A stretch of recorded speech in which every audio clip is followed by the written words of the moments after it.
لبيك اللهم لبيك لبيك لا شريك لك لبيك إن الحمد والنعمة لك والملك لا شريك لك لبيك اللهم لبيك لبيك لا شريك لك لبيك. بسم اللہ الرحمن الرحیم. ناظرین محترم، حج اللہ تعالیٰ کی وہ عبادت ہے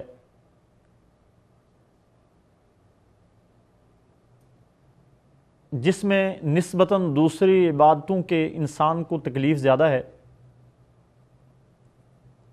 لیکن اس کا اجر بھی اللہ تعالیٰ کے ہاں بہت بڑا ہے.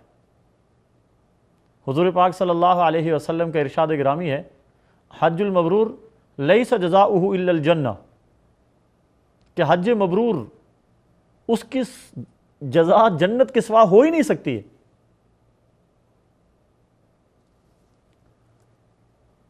تو حج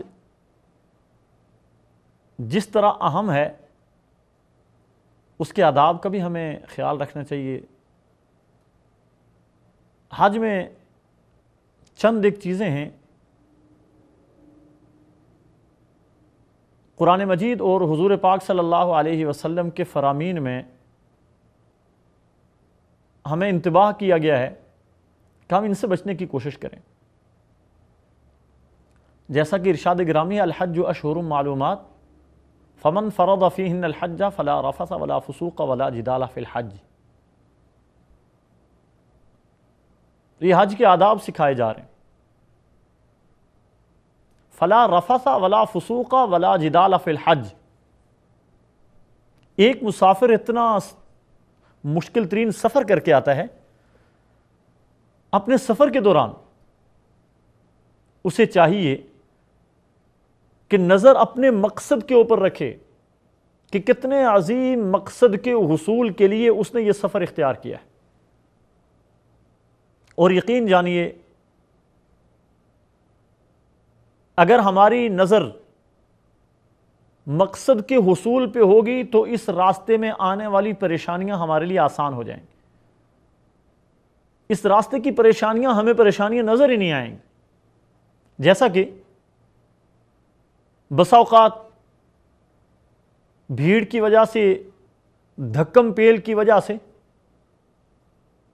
اس سفر کے دوران کسی کو دھکا لگ جاتا ہے.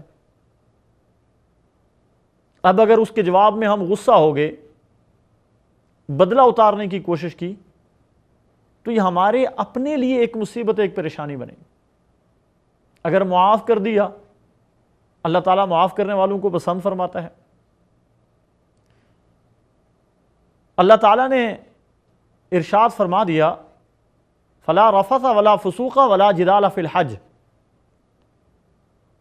حج میں لڑائی جھگڑا، نافرمانی کی باتیں، فحش اور بیہودہ باتیں نہیں کرنی ہیں. چونکہ حج ایک ایسا سفر ہے جس میں یہ ساری چیزیں ممکن ہیں. پوری دنیا سے مختلف رنگوں کے، مختلف نسلوں کے، مختلف علاقوں کے اور مختلف مزاج کے لوگ ایک جگہ پر جمع ہوتے ہیں. ان میں پڑھے لکھے بھی ہوتے ہیں، ان پڑھ بھی ہوتے ہیں، جاہل بھی ہوتے ہیں، سمجھدار بھی ہوتے ہیں، بیوقوف بھی ہوتے ہیں، کچھ ضعیف اور کمزور بھی ہوتے ہیں، اور کچھ توانا اور طاقتور بھی ہوتے ہیں. یہ سارے لوگ ایک ہی جگہ پر جمع ہو جاتے ہیں. اور حج میں سارے لوگ ایک وقت میں ایک ہی جیسی عبادت کر رہے ہوتے ہیں. اب جب سارے لوگ ایک ہی وقت میں ایک جیسی عبادت کر رہے ہوتے ہیں تو یہاں ٹکراؤ کا امکان پیدا ہو گیا. شاید ایک اپنی عبادت میں مصروف اور اس کی عبادت دوسرے کی عبادت میں خلل ڈال رہی ہو. لاکھوں افراد کے لیے جو انتظامات کیے گئے ہیں، شاید ان انتظامات میں کوئی خلل آ جائے درمیان میں. لوگ جو یہاں کے مقام کو اس سے پہلے دیکھا نہیں، سمجھا نہیں، بسا اوقات اپنی رہائش سے متعلق، اپنے کھانے پینے سے متعلق کسی دوسرے کو اپنے راستے میں رکاوٹ سمجھتے ہوں اور اپنے ذہن میں یہ بات لے لیں کہ فلاں میرے معاملات میں رکاوٹ بن رہا ہے، اور غصہ آ جائے. غصہ آنا انسان کی فطرت میں شامل ہے. تو اللہ تبارک و تعالیٰ نے پہلے ہی ارشاد فرما دیا حج تو کرو، لیکن فلا رفث ولا فسوق ولا جدال فی الحج، کہ حج میں لڑائی جھگڑا نہیں کرنا ہے، لڑائی جھگڑے سے بچ کر رہنا ہے۔ اگر حج کے کامل ثواب کو پانا ہے تو اللہ تبارک و تعالیٰ کے اس فرمان پہ نظر رکھنا ہوگی۔ یہاں حج کے دوران ہو جاتی ہے، فلاں میری جگہ پر آ گیا، رہائش کے معاملے پہ اکثر لڑائی ہو جاتی ہے، سفر کے معاملے میں اکثر لڑائی ہو جاتی ہے۔ سفر میں ہر آدمی سہولت کی تلاش میں رہتا ہے، لیکن اگر ہم نظر رکھیں گے کہ کس مقصد کے لیے ہم نے یہ سفر کیا، حصول مقصد کے لیے راستے کی رکاوٹوں کو برداشت کرنا، دوسروں کو برداشت کرنا، مختلف لوگوں کو برداشت کرنا، یہ ضروری ہے۔ اگر نہیں کریں گے تو اس میں ہمارا اپنا نقصان ہے، ہمارا حج کا وہ جو ثواب ہے اس میں کمی آئے۔ سب سے ضروری چیز جو ہے نیت کا استحضار ضروری ہے، کس مقصد کے لیے کر رہے ہیں، اور نیت کا استحضار اگر ہر موقع پر رہے گا تو سارے مشکل معاملات آسان ہو جائیں۔ رمی جمرات ایک بڑا مشکل کام ہے، اللہ تبارک و تعالی جزائے خیر نصیب فرمائے۔ سعودی حکومت کو امکانی درجات میں سہولت کی حد کر دی ہے، جس حد تک ممکن ہے عازمین کو سہولیات پہنچانا وہ عازمین کو سہولیات پہنچاتے ہیں۔ اس کے باوجود چونکہ رمی جمرات کے دوران دھکم پیل ہوتی ہے، اس میں آپس کے لڑائی جھگڑے کا خطرہ بہت زیادہ ہوتا ہے، اور ہوتے بھی ہیں، ایک دوسرے سے آگے نکلنے کی کوشش کہ یہ کام میں جلدی کر لوں، لڑائی جھگڑا ہو جاتا ہے۔ اور ہمارے بعض نادان دوست وہ سمجھتے ہیں کہ جو ہم کنکریاں مار رہے ہیں یہ ڈائریکٹ جا کے شیطان کو لگتی ہیں، تو کنکری چھوٹی ہوتی ہے اپنے جوتے بھی اتار کر مار دیتے ہیں، کہتے ہیں شیطان کو ہی مارنا ہے جوتا ماریں۔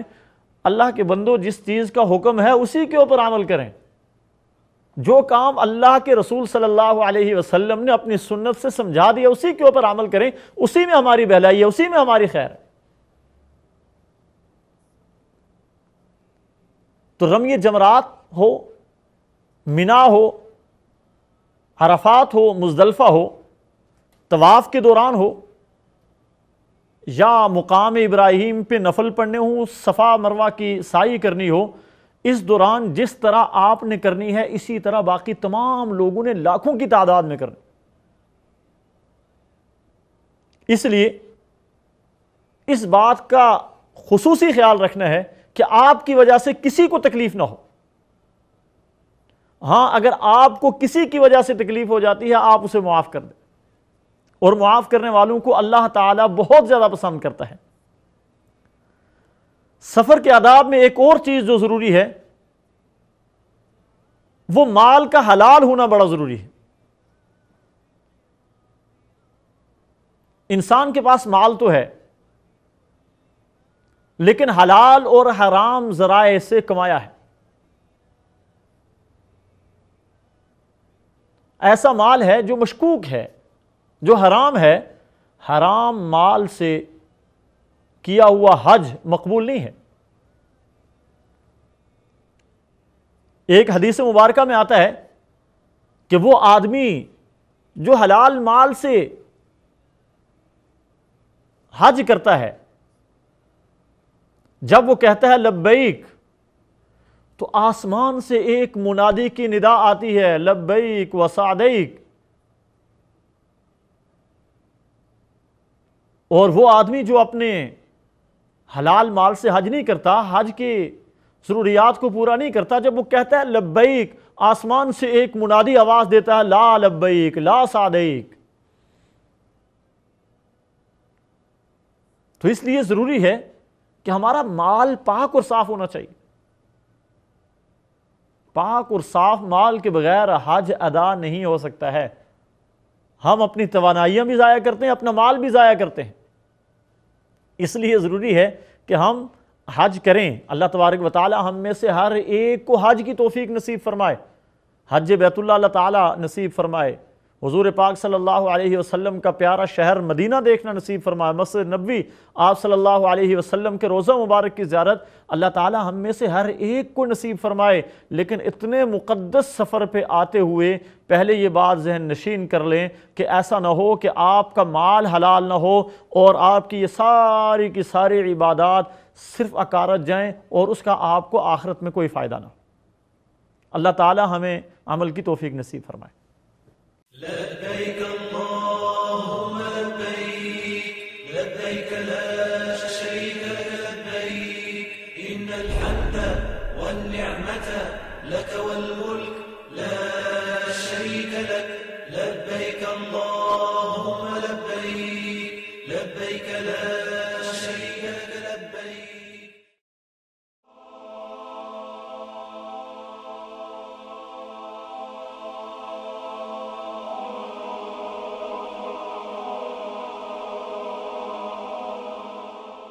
ایمان کی کرن، ہدایت کی شمع، رسالہ اردو۔